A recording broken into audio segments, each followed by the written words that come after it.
नमस्कार मित्रांनो, आज मी तुम्हाला सांगणार आहे आमच्या इकडली फेमस डाळभट्टीची रेसिपी। हे बघा, पहिलं मी गव्हाचं पीठ घेतलंय, मग त्यात टाकलंय मीठ तुमच्या हिशोबाने टाका। अँड परत त्यात टाकलं परत आपले जिरे, मग जिरे टाकले। नंतर जिरे टाकताना ध्यानात ठेवा, जिऱ्यात काही काळा कचरा ते नाही पाहिजे, असं हाताने परत मॅश करायचे जिरे आणि त्यात टाकून द्यायचे। ते झालं की मग आपल्याला त्यात टाकायचं आहे खाता सोडा। खाता सोडा झालं की ओवा हे 3-4 पदार्थ टाकायचे, त्यांनी खूप छान लागते डाळभट्टी। आता आपण काय करू माहिती आहे का तुम्हाला, हे बघा तुमच्या हिशोबाने टाका, जेवढं लागेल तेवढं। मी माझ्या हिशोबाने टाकलं, आमच्या कुटुंबात जेवढे लोक आहेत त्यांच्यासाठी। हे बघा, आता ह्याला पण मॅश करायचं। हे आता ओवा आहे, ओव्याला मॅश करून टाकून देऊ आपण त्यात। परत खाता सोडा घेतला, खाता सोडा पण टाकला, थोडासा टाकला, कारण ते फुगायला पाहिजे ना डाळभट्टी, मग छान वाटते। मग टाकला, मग त्याला आपण नाही का गोंदून घेऊ, मग उंडा तिंबायचा आहे आपल्याला। तर मग सगळ्याला मिक्स करू, आधी मिक्स करू, मग त्यात हळूहळू थोडं पाणी टाकायचं। मग मिक्स केलं ना, हे बघा आता मी उंडा तिंबायला लागलोय, हे असं झालं पाहिजे।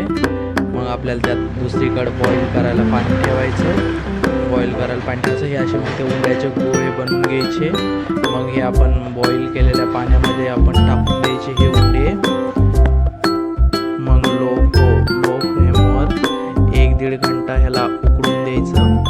उकडले की असे दिसतात, ते खूप छान दिसतंय। मग त्याला आपण काय करायचं, बाहेर काढायचं आणि त्याचे कट करायचे 4 किंवा 5 तुकडे करायचे तुमच्या हिशोबाने।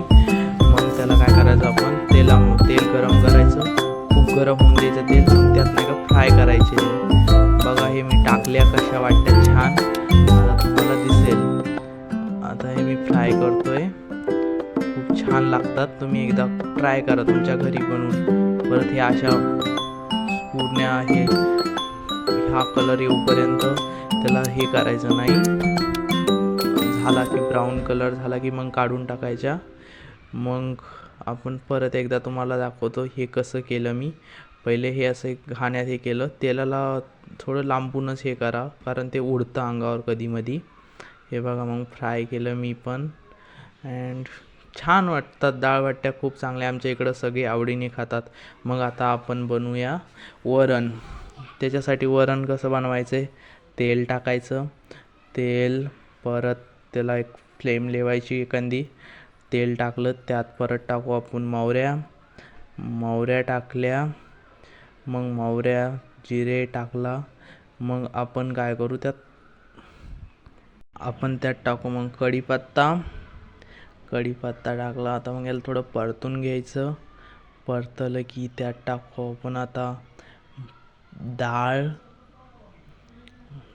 टाकू। डाळ मी घरी आधी शिजून ठेवली होती, आपली नॉर्मल तुरीची डाळ लागते वरणसाठी, तर मग त्याला तडका द्यायचा। मग आता ह्यात टाकू आपण थोडं मसाले आणि डाळ टाकली की असं चांगलं परतून द्यायचं त्याला। मग त्यात मसाले टाकले, मी टाकलं अंबारी, तिखट मसाला, हळद, परत मटण मसाला पावडर, ते खूप सारे, थोडं हिंग टाकलं, त्यांनी छान लागतं। तर तुमच्या हिशोबाने टाका तुम्ही किती लागेल मसाले। मग आता मी टाकलं मसाले, मग त्याला थोडं हे होऊन द्यायचं, भुनून द्यायचे। मग ते असं थोडं छान वाटतं, वास खूप छान वाटतं, तुम्ही पण ट्राय करा एकदा डाळभट्टी। मग आपण त्यात टाकले, मग ह्याला परतून घेतलं आपण। मग आता आपण त्यात टाकूया आपली जी मी ह्याच्या आधीच करून ठेवली होती डाळ, ती डाळ टाकली मी तिच्यात। मग डाळ खूप छान लागते डाळ टाकली, ते मसाले, मग डाळ टाकली। ही डाळ अशी कुकरमध्ये मी आधी शिजून घेतली होती। हे बघा, डाळला किती छान वाटते। मग त्यात थोडंफार डाळीत पाणी टाकायचं, याचं पहिलं परतून घ्यायची थोडी डाळ, मग त्यात पाणी टाकायचं। आता किती छान दिसू राहिली, किती भारी कलर आल्यावानी वाटायला लागला डाळीला। मग डाळी केली, मग त्यात थोडं पाणी टाकायचं थोड्या आणि परतल्यावर थोडी हे बघा किती छान वाटते डाळ. मग त्यावर पाणी टाकलं हे केलं नुसती वरून थोडीफार कोथिंबीर टाकायची. मीठ टाकलं आपल्या हिशोबाने. मग हे बघा किती भारी असं तरीचं वरण. मग आपल्या प्लेटमध्ये घ्यायचं आणि खायचं. तुम्ही एकदा ट्राय करा.